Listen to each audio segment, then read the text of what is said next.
Hello everyone, welcome back to my channel Spoonful of Joe. On today's menu we have butternut squash soup.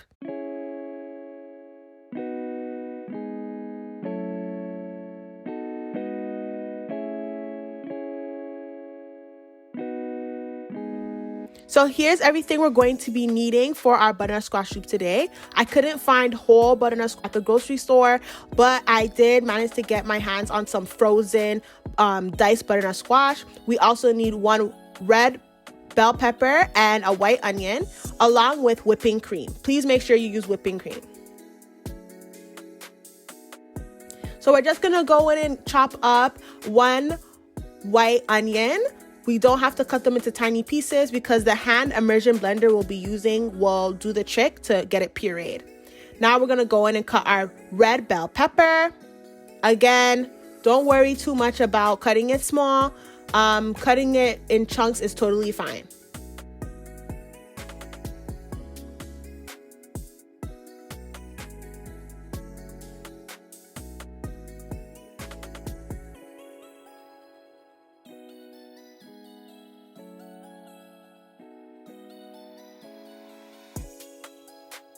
So here we have our diced butternut squash. So I'm gonna pour the contents of the bag into a pot, and I am going to use the entire bag for this.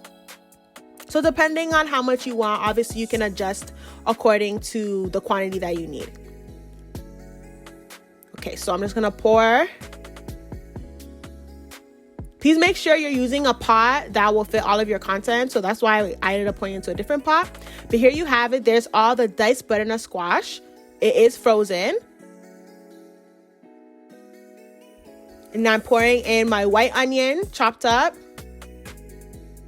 along with my chopped red bell pepper. I then added 4 cups of water. Mix that around a bit. And now I'm adding some garlic. So again, I'm using my trusty garlic press because it gets the trick every time. So I'm just using my garlic press and adding about 2 to 3 cloves of garlic. Again, this depends on your taste buds. I'm someone, I do like garlic, so I don't mind having a bit of a garlicky taste in my food.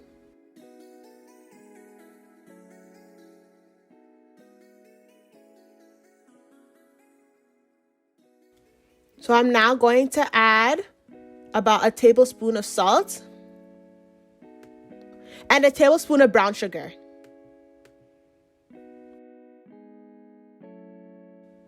And just mix that all up, making sure that the salt and brown sugar get into the water properly.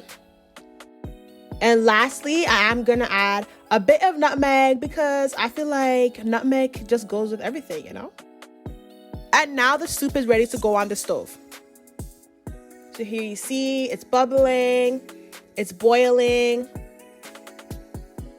So when it reaches this point, this softness, after about 20-30 minutes, it's now time to use your hand immersion blender to blend this all up. And you'll be amazed at how strong this is. Trust me, I was amazed. Please remember to wear an apron anytime when cooking, but especially when cooking this because it is going to get a bit messy and you don't want that to, you know, get on your clothes.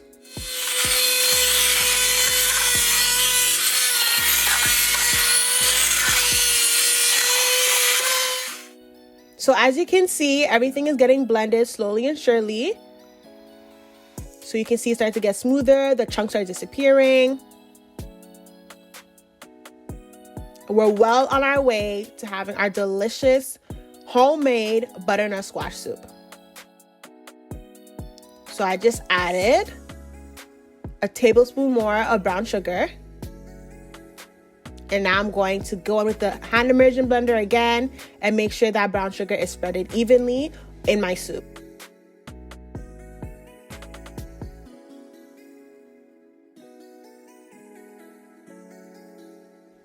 So now we're going to add our whipping cream. And I added a 1/4 cup of whipping cream.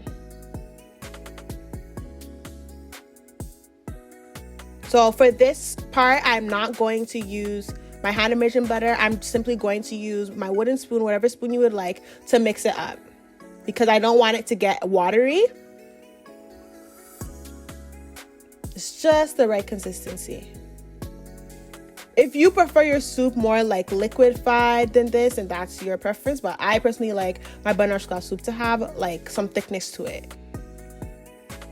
And I'm gonna leave this to simmer for about 5 minutes more, and I'm done. As you can see, our soup is finished. Time to plate it, and you're good to go. So clearly this is a very simple recipe, a very simple thing to make.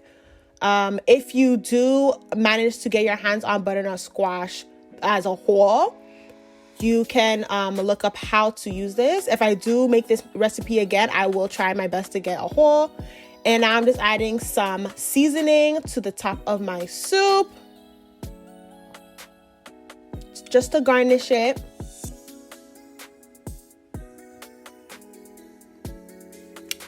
And there you have it. So I had my soup with some crackers, some everyday crackers, and that's it.